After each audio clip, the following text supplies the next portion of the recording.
Well, today I'm going to go ahead and try and install a secondary air injection system bypass kit on our 2011 Toyota Sequoia. We've been having problems with it. It's been on limp mode for the last few months. We've been getting these radio, the check engine and VSC off. Little skid mark vehicle there, and it's been really hard for us to drive the car like this. So I'm going to go ahead and get started and try and see if I can install this kit and try and clear these codes and see if we can get it working again. Alright, so here's the front of the vehicle, and I just want to kind of note where the valves are located at. Then I got to block these plates off. And the first one's going to be right back in here, right here. There's the bolts there. I have to remove that and put the block off plates right in there. There's two of them. The other one's located on this other side, and this one's a little harder to get to.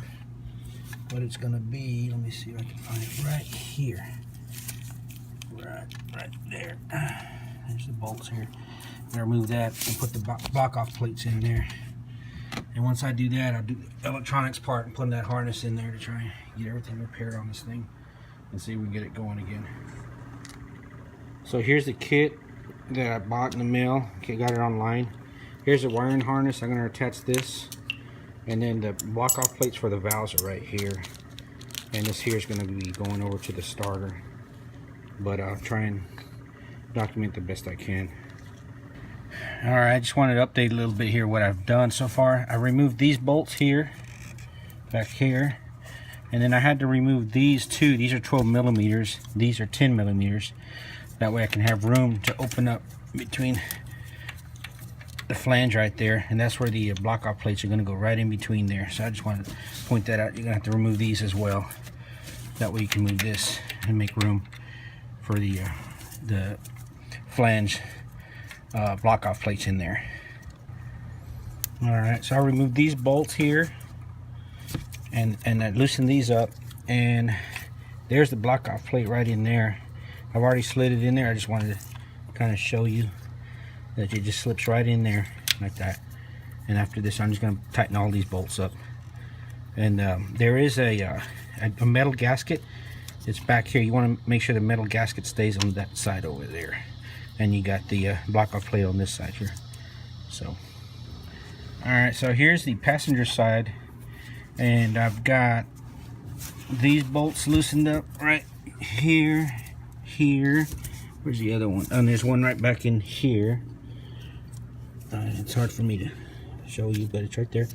And then there's the flange right here. So I'm gonna open it up here, put a gap in there, and then slide that the blocking plate right in there. So it's right there. Okay. And this is the passenger side. Alright, I've already put the blocking plates in over in that location on the driver's side, and also the passenger side back in there. I've routed that harness right here. It's under here. Right under there, and I've got it going over here. This is the engine coolant temperature sensor. It's hard to see, but it's right there. I'm going to remove that, and then I have to put these connectors here, these two right here, there. And then I got the mass flow sensor over here, which I'm going to have to attach these two as well, right there. So that's where I'm at right now.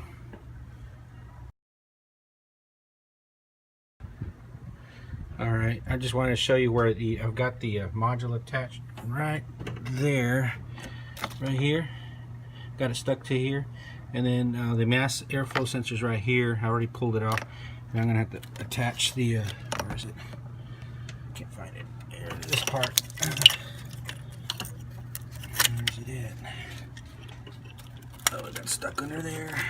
There we go. This part right here. Right there. Over to here. I gotta do it before it starts raining. It's gonna rain here a little bit, so. Alright, so there I've got it attached right there. right here, and then I got a that purple cable here. I got it down in there, so I know it's hard to see. I got to route this all the way around somehow, back that direction somehow, and get it into my fuse box right here. And then there's a starter relay. I'm gonna take this off and then attach it to there and close it up, and then that should do it. And then after that, I'll have to clear the codes. Here comes the rain. All right, I'm almost through. I already routed the purple wire going over here, routed it into here, and here's the end here. All I gotta do is attach it. There's a starter relay right here. So I attach it to that silver lug right there. So I'm gonna do that, and that'll be it. And then after that, I just gotta clear the codes and do a test drive and see how it works. All right, I'm gonna go ahead and start it. Got everything installed. Still have the trouble codes there, and I've got the my scanner right here. So I'm gonna go ahead and turn it off and clear everything and see what happens. Okay, I'm gonna go ahead and there's the codes there.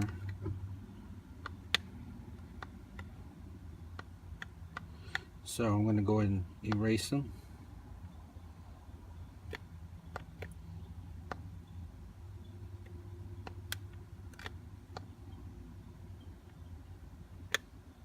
Done.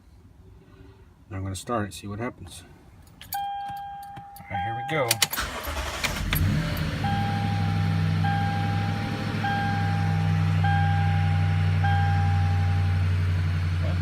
Codes are cleared. I'm going to take it for a test drive and make sure it's not in limp mode anymore. I think we got it.